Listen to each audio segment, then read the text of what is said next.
Si vous vous intéressez à l'intelligence artificielle, vous avez nécessairement entendu parler du machine learning et du deep learning. Vous savez, c'est une approche statistique de l'intelligence artificielle dans lequel on crée, qui consiste à créer des modèles de prévision.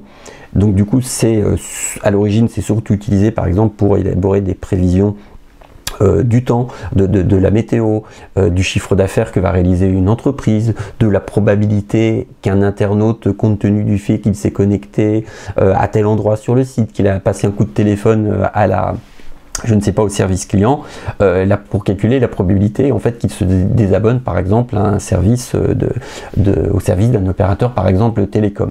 Ça peut permettre de réaliser les prévisions des ventes à un horizon de 1 an ou 2 en se basant sur les 3-4 premières semaines de vente du produit suivant le lancement. Et donc du coup à l'origine, on va dire le machine learning ou le deep learning, c'est pas mal, c'est relativement bon là-dessus. Il se trouve que depuis 2010 en fait cette technologie-là qui a besoin à la fois de beaucoup de données, de grosses puissances de calcul, et puis aussi qu'on réalise pas mal de tests, parce qu'il y a différentes façons de paramétrer ces algorithmes qui se fondent sur le machine et le deep learning, ont tenté de résoudre des problèmes qui se posaient, donc comme par exemple la traduction automatique. Et en 2016, il y a eu toute une série de travaux de recherche, je crois, initiés par une découverte impulsé par une découverte qui a été faite par un étudiant, je crois, canadien, qui ont donné des idées, des pistes à Facebook, à Google, et puis je crois que c'est de nouveau une entreprise, une université canadienne ou américaine qui a repris les travaux et qui ont réussi en fait à utiliser cette approche statistique de l'intelligence artificielle pour faire un saut quantitatif aux outils de traduction automatique. Et du coup, en un an, pour le coup, tout a changé. C'est pour ça que maintenant, lorsque vous allez sur Google Translate ou sur DeepL, vous avez des traductions qui sont de bien meilleure qualité qu'au début des années 2010. Idem, avec cette approche statistique de l'intelligence artificielle, on peut arriver à faire deviner à un algorithme l'objet qui se trouve sur une image. Est-ce que c'est un chien? Est-ce que c'est un chat? Est-ce qu'il est poilu? Est-ce qu'il n'est pas poilu? Est-ce qu'il y en a un ou est-ce qu'il y en a plusieurs? Est-ce qu'il est de face? Etc. Donc plus ça va, en fait, plus ces algorithmes arrivent à deviner ce qu'il y a sur une image. Et de la même façon, on peut utiliser cette approche-là statistique pour faire deviner soit le sens d'un texte, soit les principaux sujets qui sont traités à l'intérieur d'un texte, soit même quel est l'objet de la demande de l'internaute. À partir du mot-clé qu'il tape, l'algorithme va essayer de deviner quel est son vrai besoin. Donc par exemple, s'il tape « bon restaurant New York » ou « top restaurant New York » par exemple, NYC, du coup, l'algorithme va essayer de deviner ce qu'il y a derrière sa recherche, et c'est le fait de rechercher un bon restaurant à New York. Donc du coup, les pages qui parlent des meilleurs restaurants de New York, des best restaurants de New York ou des top restaurants de New York, elles seront éligibles. Donc vous voyez un petit peu pour le coup l'approche. Donc ça commence à être intégré par Google, donc le machine learning, dans une mise à jour de Google. Donc une mise à jour de Google, ça n'est jamais une mise à jour de toutes les lignes de code de Google, c'est une mise à jour qui va concerner peut-être 1% des lignes de code de Google, 2%, je n'en sais rien, mais juste un petit aspect. Et donc du coup, il y a cette mise à jour qui intègre BERT. Donc c'est la première fois où le machine learning du coup, est intégré dans un niveau ou un autre dans Google. Mais une fois qu'on a dit que le machine learning était intégré, ça ne veut en aucun cas dire, parce que vous savez, le machine learning, c'est l'apprentissage automatique, et c'est un processus, pour le coup, à la fois itératif et permanent. Donc ça ne veut dire en aucun cas que parce que vous allez constater que sur un exemple donné, le machine learning, l'algo de machine learning BERT est parvenu à deviner ce que vous vouliez, que sur une recherche, même proche éventuellement, mais sur un sujet adjacent, elle arrivera à être aussi performante. Si on n'a pas entraîné à trouver la bonne réponse sur ce sujet adjacent, pour le coup, l'algo pour le coup échoue. En tout cas, BERT, ces limites-là étant posées, du coup, essaie de deviner le sujet principal d'une page, mais à la façon dont un ordinateur parvient à le deviner. Donc du coup, c'est pas forcément vous allez formuler, si on vous demande de résumer en 3 mots le contenu d'une page, vous allez le faire d'une certaine façon.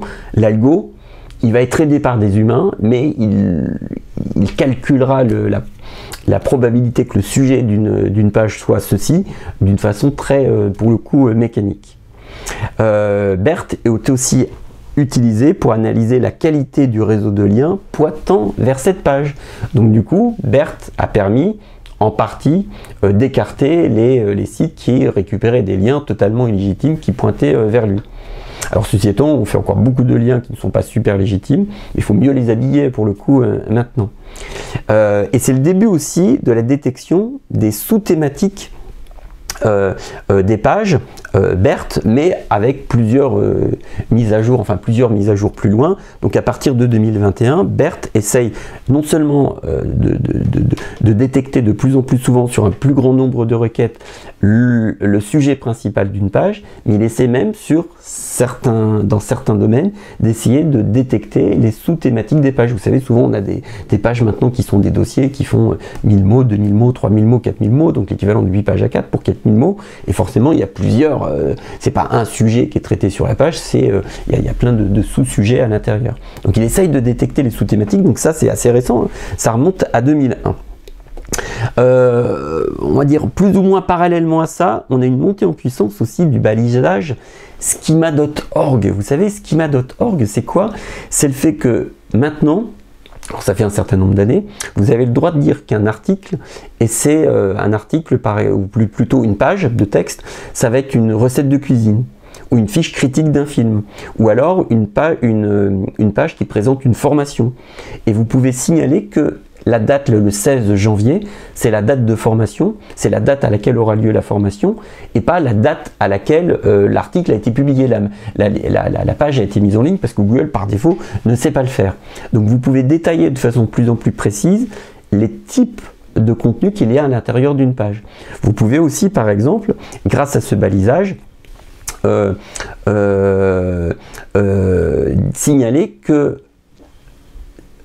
15 rue Robert Deflers 75 015 Paris, c'est une adresse, et qu'à l'intérieur, du coup, il y a la ville, il y a le code postal, et il y a la voie sur laquelle se trouve une entité donnée. Vous pouvez donner le nom de l'entité, le nom, pour le coup, de la société. Donc ce balisage qui est très très riche, schema.org, donc ce sont des normes, hein, open source en théorie, mais largement soutenu pour le coup par Google, mais repris aussi par d'autres moteurs. Il permet à Google d'identifier des bouts de contenu et de qualifier ce à quoi correspondent ces bouts de texte, ces chiffres qui se trouvent à l'intérieur des pages. Et donc du coup, ça lui permettra peut-être de répondre plus précisément, tiens, quand on lui demande quelle est l'adresse de Neodia, s'il a trouvé une page en fait avec un balisage schema.org avec l'adresse de Neodia, ce sera pour le coup beaucoup plus facile pour lui de répondre. Et si jamais en revanche vous lui demandez l'adresse de, je ne sais pas, super surcouf, je ne sais pas, surcouf 2022, si jamais il n'a pas trouvé d'une page où il y avait un balisage schema.org qui lui donnait la réponse, et du coup il sera incapable pour le coup de donner la réponse. Donc il faut avoir en tête que aujourd'hui l'intelligence artificielle, l'interprétation sémantique des contenus peut provenir à la fois de contenus structurés, donc on en a déjà parlé dans une autre vidéo du knowledge graph, vous savez, cette super base de données où il y a des entités, donc des hommes, des lieux, des sociétés, des marques, etc. qui sont reliés pour le coup entre eux par des liens de sens, ou par le balisage sémantique, c'est aussi de la donnée structurée qui aide Google à mieux comprendre ce qu'il y a à l'intérieur des sites. Ça se mêle avec l'émergence du machine learning, l'intégration du machine learning pour comprendre de façon automatique le contenu des pages. Et en 2021, là, Google est passé à la vitesse supérieure, il a beaucoup communiqué dessus, et il a lancé une mise à jour concurrente de BERT qui est MUM. Donc MUM, c'est un système qui serait 1000 fois plus puissant que BERT. Alors moi je n'ai pas remarqué que les réponses de Google étaient 1000 fois plus précises depuis l'intégration d'eux-mêmes à l'algorithme de Google, mais c'est un algorithme en gros qui traite beaucoup plus de données et qui les traite de façon différente. Donc ça lui permet une meilleure compréhension du contexte, meilleure, encore pas très fine quand même, il faut être honnête. C'est multimodal dans la mesure où ce que Google va avoir appris en analysant par exemple des pages texte, il va pouvoir potentiellement en fait transférer ce qu'il a appris dans ses pages textes, parce que c'est aussi une base qui lui permet d'apprendre des choses. Donc ça, c'est assez important. Donc du coup, peut-être que grâce à Moom, il va pouvoir apprendre les réponses à certaines questions, jamais à toutes, hein, évidemment, et que demain, bah, du coup, qu'est-ce qui se passera? Il vous donnera directement la réponse. Et la réponse, ce ne sera pas un copier-coller de ce qu'il aura trouvé dans une page qu'il aura crawlée, ce sera une chose qu'il aura comprise et qu'il reformulera à sa manière. Donc ça, c'est assez important parce que ça peut marquer un virage dans le domaine du référencement naturel, dans lequel Google irait vous piquer les idées sur vos pages, sur les pages de contenu que vous rédigez, et restituerait la réponse à laquelle vous avez à la question que vous avez traitée directement dans ces pages de recherche et sans passer pour le coup par vous. Donc ça peut être une véritable vraiment révolution. Et là, pour le coup, sans enfreindre les règles du copyright, puisqu'il reformulera ce que vous avez dit. Donc ça, c'est assez intéressant.